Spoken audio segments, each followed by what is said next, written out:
मैं सताने वाला था, मसीहों को सताने वाला, विश्वासियों को मारने वाला, मैं तो पहले निंदा करने वाला था। पौलुस इस तरह से पहला तीमुथियुस 1 अध्याय का 13 वचन में कहता है। फिर भी परमेश्वर ने उसको चुन लिया, प्रभु यीशु मसीह ने उसको बड़ा बड़ा काम करने के लिए चुन लिया और पौलुस ने परमेश्वर के लिए, यीशु मसीह के लिए बड़ा बड़ा कार्य किया। वही परमेश्वर, वही यीशु मसीह आपको भी चुन लिए हैं। वो परमेश्वर आपको बड़ा काम करने के लिए चुन लिए हैं, इसलिए आप भी बड़ा काम करने के लिए तैयार हो जाइए। अभी ही ये समय है, अभी ही वो समय है। परमेश्वर ने आपको ऐसे ही नहीं चुन लिया है, परमेश्वर ने आपको ऐसे बेवजह नहीं चुन लिया है। मेरे प्रियो, इस बात को हमें समझने की आवश्यकता है, इस बात की गंभीरता को हमें समझने की आवश्यकता है। प्रभु यीशु मसीह आपको बुला रहे हैं। मैं आप लोगों को साधु सुंदर सिंह के बारे में बताने के लिए चाहता हूं। जब साधु सुंदर सिंह ने यीशु मसीह पर विश्वास किया तो उसके घर वालों को पता चला कि साधु सुंदर सिंह ने यीशु मसीह पर विश्वास किया है, तो उनके घर वाले बहुत ही क्रोधित हुए। घर वालों को बिल्कुल भी पसंद नहीं आया। बहुत ही कम उम्र में साधु सुंदर सिंह ने यीशु मसीह पर विश्वास कर लिया था। तो उसके घर वालों ने कहा कि तुम ऐसा क्यों कर रहे हो, तुम ऐसा मत करो। अब परिवार में उनको सताव का सामना करना पड़ा। परिवार के लोगों ने कहा कि तुम्हें प्रॉपर्टी से कुछ भी हिस्सा नहीं मिलेगा, तुम इस घर के सदस्य नहीं हो, तुम निकल जाओ, तो इस घर को छोड़ के चले जाओ। इस तरह से उसको घर से निकाल दिया गया। लेकिन फिर भी उसने अपने विश्वास को त्यागा नहीं। उसने यीशु मसीह के पीछे चलने का निर्णय ले लिया था, इसीलिए वो अपने घर को त्याग देता है, अपने परिवार को त्याग देता है, अपनी संपत्ति को त्याग देता है, प्रॉपर्टी को त्याग देता है और निकल जाता है। कहाँ? सुसमाचार सुनाने के लिए, यीशु मसीह के नाम से गवाही देने के लिए वो निकल जाता है और अपने पूरे जीवन भर वो गवाही देता रहा। यीशु मसीह के विषय में वो सुसमाचार सुनाते रहे। यीशु मसीह के नाम से गवाही देते समय, सुसमाचार सुनाते समय में भी उनको कई प्रकार से कठिनाइयों का सामना करने के पड़ा। सुसमाचार सुनाने के दौरान भी उनकी कठिनाइयां समाप्त नहीं हुई। उनको कठिनाइयों का सामना करना पड़ा, सताव का सामना करना पड़ा।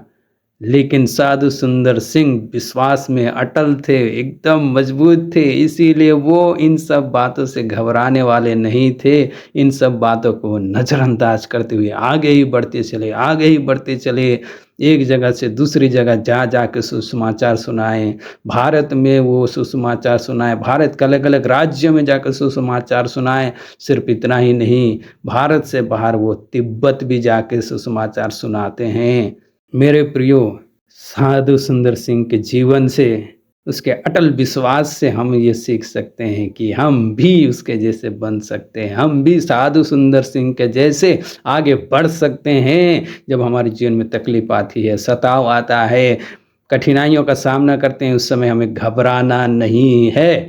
परमेश्वर प्रभु यीशु मसीह हमारे साथ साथ है, इसीलिए हमें घबराने की आवश्यकता नहीं, डरने की आवश्यकता नहीं, लेकिन आगे बढ़ने की आवश्यकता है। इब्रानियों 10 अध्याय उसका 38 वचन, पर मेरा धर्मी जन विश्वास से जीवित रहेगा और यदि वह पीछे हट जाए तो मेरा मन उनसे प्रसन्न ना होगा।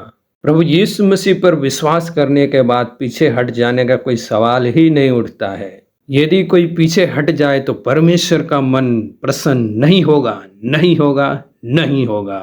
पीछे हटने वाले परमेश्वर को भी दुखी कर देते हैं। इसीलिए प्रत्येक विश्वासी आगे बढ़े, पीछे हटने के लिए ना सोचे, हियाब ना छोड़े, क्योंकि उसका प्रतिफल बहुत ही बड़ा है। क्या लोगों का दबाव, समाज का दबाव आपके ऊपर में है? क्या शैतान आपके पीछे पड़ा हुआ है? कोई बात नहीं, क्योंकि परमेश्वर आपके साथ है। आपका विश्वास बहुत ही बहुमूल्य है।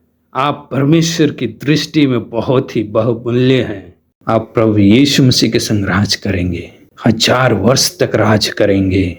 मसीहों को कोई भी रोक नहीं सकता है, चाहे वो कुछ भी कर ले, कोई भी मसीहों को रोक नहीं पाएगा, क्योंकि ऐसा वक्त आ रहा है कि मसीही लोग 1000 वर्ष तक राज करेंगे। चाहे आज के इस संसार में हम लोग देखते हैं कि मसीहों को सताया जा रहा है, मसीहों को काटा जा रहा है, मसीहों को मारा जा रहा है। जैसा कि प्रकाशित वाक्य 20 अध्याय का 4 वचन में लिखा है कि सचमुच में वो मसीही लोग गवाही देते हुए, सुसमाचार सुनाते हुए सताए गए, मारे गए, काटे गए, लेकिन हमें यह याद रखना है कि वो समय आ रहा है कि 1000 वर्ष तक राज करेंगे और ये बातें टल नहीं सकती है, क्योंकि ये परमेश्वर का वचन है, परमेश्वर की प्रतिज्ञा है। तो मसीही लोग इस बात को याद रखें कि आपकी जिंदगी में कठिनाई हो रही है, एक दिन ये कठिनाई दूर हो जाएगी। परमेश्वर आप सभी को बहुत ऐसे आशीष प्रदान करे।